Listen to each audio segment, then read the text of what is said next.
Bit late, but we just finished the retreat today, or technically yesterday morning, but then we did a recap with the team last night and then came home this morning. So that is, I literally just got home, walked in the door, unpacked the camera and the microphone, and here we are. So anywho, what I want to talk about today is the power of good friends around you. And I know this is something that I talk about a lot, making sure that the people that are in your circle are people that speak life and that sort of thing.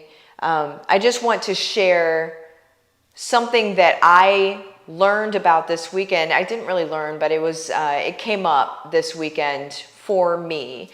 So these retreats are really, they're for everyone's growth, right? They're for spiritual development. They're for your business growth. They're for all of this stuff.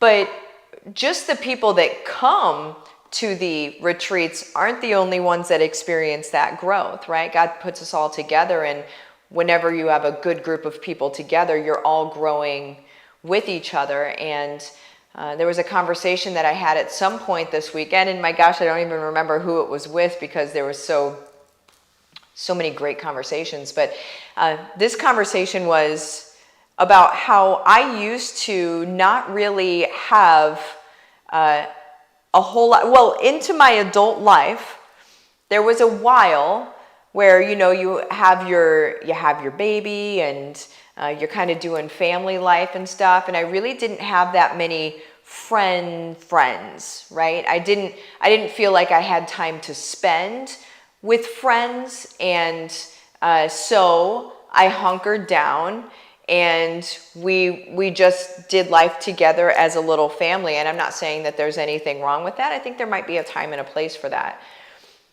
But what has been revealed to me through the friendships that I've developed, even with my admin team and with the people that came this weekend, these are lifelong friendships now, right? And what I've learned in developing these friendships is God speaks to us through our friends.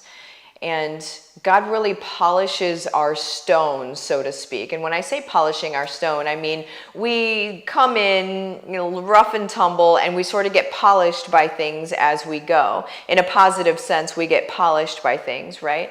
Some things chip at us. But then it's followed up by a good person that then polishes even that chip. Does that make sense?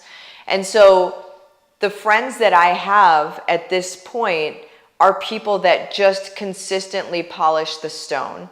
We polish each other's stones, right? Like we help someone to see a new perspective. Maybe they were looking at something their own way, and then we help them to see a new perspective, or they help us to see a new perspective.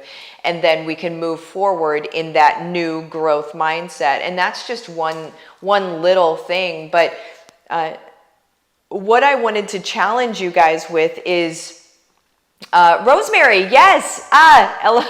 Rosemary was here. I see you in the comments. Rosemary said, yes, I remember that conversation. We had it on the way to church. That was it. It was in the car on the way to church yesterday. And Rosemary is awesome, by the way. Follow Rosemary on social media, Rosemary Forsyth. Follow her on social media. She is like a house manager extraordinaire. She's going to be doing all sorts of hacks and tricks that you had no idea about that all of a sudden make your life so easy. So anyway, follow her. She was there this weekend. So great. But my challenge to you guys is to, if you're anything like me and you have a hard time opening up to people, if you've ever experienced losing friends and it breaking your heart, and it really is hard to open up to people again, my challenge to you is to, as God is bringing people to you, just allow yourself to open up.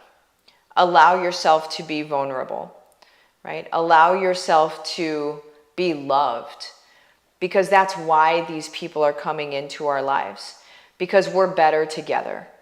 That's the bottom line. We're better together. And I believe the enemy would love nothing more than to keep us completely separate and to keep us completely disconnected from each other. So we just live in here, and there's a lot of fear in here, and there's a lot of self-doubt in here. There's a lot of self-ridicule in here. But if you were to have that, express it to a friend is going to show you the truth. A friend is going to reflect, a good friend is going to reflect to you the truth of your situation instead of what you believe in here. And so we really need to be able to get around people that are edifying, around people that are going to build each other up. You guys, this weekend, one of the things that we did, one of the activities that we did is we called out each other's gold. We spoke life over each other in a way that I haven't ever experienced before. And we wrote on little note cards. Everybody had an envelope on their door. This was Cindy Dement's idea, which was fantastic.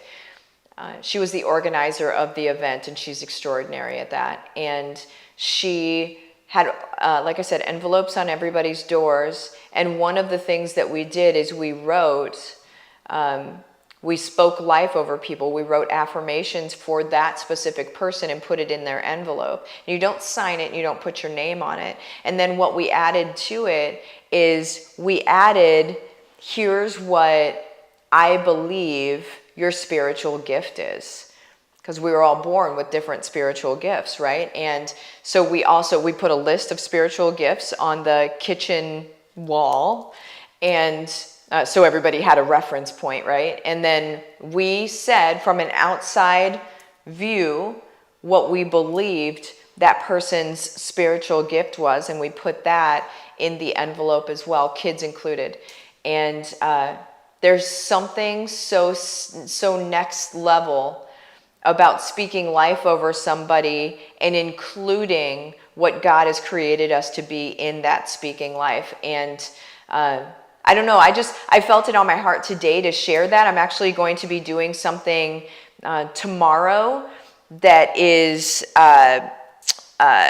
going to be more practical. Like, I'm going to be talking about a more practical thing tomorrow. But today what I wanted to do is I wanted to just challenge us all.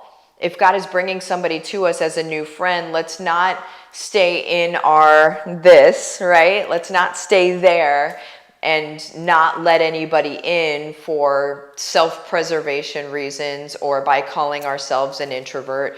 I'm an introvert, but I have many, many friends that are just lifelong friends, right? But I'm still an introvert. Don't use the label of introvert as a reason to not be friends with people. God is giving us other people to do life with, and there are miracles that come out whenever we get to do life together and we come together. So anywho, I love you guys. That is the challenge today, and you have the best day ever. I am getting ready to go unpack my suitcase and maybe take a 5-hour nap. So anyway, see you guys later. Bye-bye.